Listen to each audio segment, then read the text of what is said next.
দুই পায়ের কাজই করতে দিব। ক্লাচ ছাড়েন ছাড়েন ছাড়েন, ছাড়া হয় নাই তো ক্লাচ।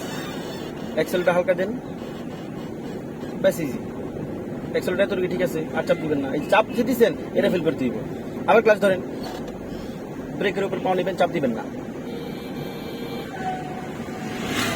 ব্যাস ব্রেক ছেড়ে দিই, আবার ক্লাচ ছাড়ি, এক্সেলটা দিই। ঠিক আছে, ওকে, এক্সেলটা ঠিক আছে, চাপ দেবো না, গতি পারবো না।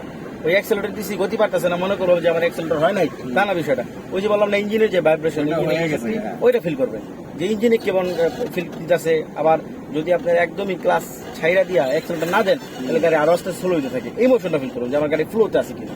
ফ্লোতে থাকলে আমার এক্সেলেটর হয়ে গেছে। আর সবচেয়ে সর্বশেষে আপনি যেটা খেয়াল করতে হবে যে আমার পায়ে প্রেশার কত দিচ্ছি। হ্যাঁ, ক্লাচ,